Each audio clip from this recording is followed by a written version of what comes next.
to make a say. Let's live another day. Drink l'chaim to life, l'chaim, l'chaim, l'chaim to life. May all your futures be pleasant ones, and like our present ones. Drink l'chaim to life. Lai, lai, lai, lai, lai, lai, lai, lai, lai, lai, lai, lai, lai, lai, la, la, la, la, lai, la, la, la, lai, lai, la, la, la, la, lai, lai, la, la, la, la. I was born in Chicago in 1920, and I'm 91 years old now. We lived on the south side of Chicago, which was a very nice section of the city. My father had a tailor shop on 67th and Dorchester. He came to this country in 1901. And where? From Russia, Minsk. And then he came here, and his brother followed him, Sam. And he had 4 sisters and one brother to make 6 kids in the family. 5 sisters, I'm sorry. 5 sisters. Okay. He went to work for Hartshafter and Marx, and then he decided to open up a little business for himself. So he opened up a business in the north side, and it wasn't successful. So he decided, he saw this store vacant on 75th and Yates, and so he got in there in 1920. No, wait a minute. 1924. See? So then we moved to the south side, and we had a 5-room apartment at 76th and Phillips. It was about a mile, not even a mile from the beach, 76th Street Beach. Anyway, I went to 3 grammar schools. I went to 3 grammar schools. I went to Scott's, Bradwell, and Cook on 75th and Yates, 79th and Ada, and they foreclosed on him. So he had 7 years to live there for nothing. So we moved to the southwest side, an Irish neighborhood, which was a little rough for the two, my brother and I, because every time we go to school, you know, you're sheeny and this, that, and the other thing. But we fought our way through, and we got to grammar school in 1933, John W. Cook School. My 8th grade teacher didn't believe that Jack was a name, so my diploma was John J. Marshak. She said, Jack is just a nickname, it's not a surname.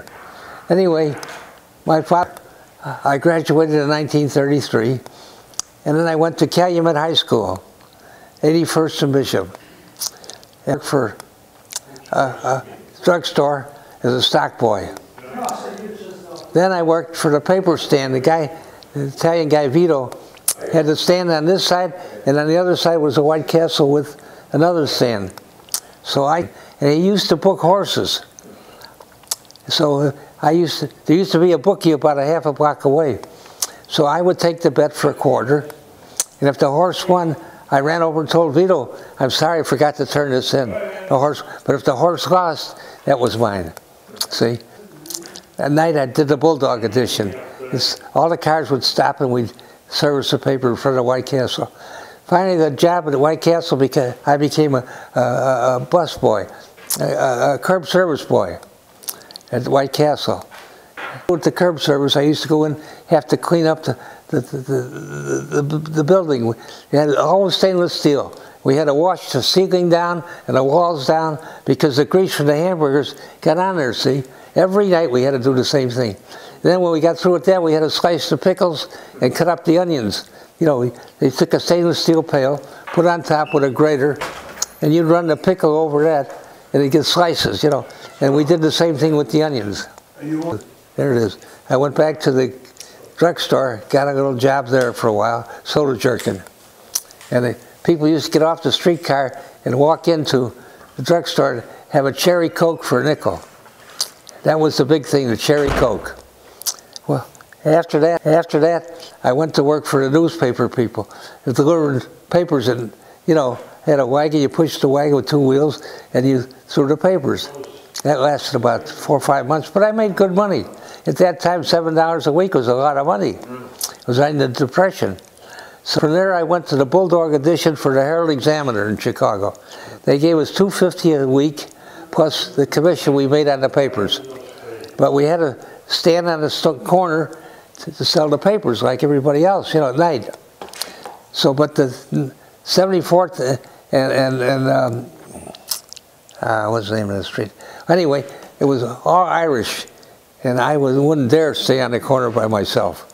So I used to walk all the speakeasies on the street, you know. I go in, I sell a paper. That time they were 2 cents. They used to give me a dime.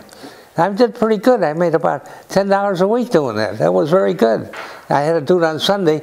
On Sunday, my father used to follow me and pick me up so we could go with the family for a picnic after I got through. And we had a little flat on 76th and Essex. I used to get up in the morning, and I used to walk to the beach. And I became a junior lifeguard, which I loved. We went out with the big boat and with the oars, you know. Used to spin them with the oars. And then after that, we moved to another house on Colfax. I went to work in the grocery store there at Stein's. I got $13 a week. I worked from 1 o'clock when I got off the streetcar till 10 o'clock at night. I was off on Friday. On Saturday, I worked from 10 in the morning to 10 at night. On Sunday, from 10 in the morning to 10 at night. See? This guy that owned the grocery store had 7 stores, Morris Stein. He couldn't write his name, but he had 7 stores. And he used to deliver, you know. And he used to have big trucks bringing from the market to the stores. So one day he picked me up and we went down to the market. And we walked the whole market. He didn't buy a thing. I said, Morris, what are we doing here? You didn't buy nothing. He said, Jackie, wait a while. So we went and had breakfast, and we got back about 10:30. Then he'd walk through the market, and whatever they got stuck with, they said wanted 10 cents a package, he'd give them a nickel. See? And they didn't want to take the load back, so they took the nickel. That's the way he made money. Ready. Okay, in the meantime, I got home, there was a letter waiting for me to call the union. So I called the union. They asked me if I wanted to go to work back in Kankakee for DuPont. See? So that time they were paying $1. I was a journeyman already. I was getting $1.35 an hour. $1.35 an hour in 1941. So anyway, I certainly wanted to go. So after I got there, I made acquaintance with the guys on the south side of Chicago to take them back and forth for 75 cents a day. So taking that money, besides the gas, it would help pay for the car. See? So when my 40 Chevy got 48,000 miles on it, I traded it in for a 41. I traded it in, and at that time I gave him $180, the difference between the car 40 and the 41. Well, I worked for DuPont. Keep going. And there they were very strict. You had to take a blood test every week. If your blood was down, you didn't go back in the area until they got your blood was back up again, see? Anyway, I became a foreman of 5 guys on the 5th line, see? And I was just a punk kid, and these guys were 30, 35 years old, you know. Taking orders from me that wasn't very good. But they got along with me. In the meantime, we had a good record on the line. We had no downtime at all.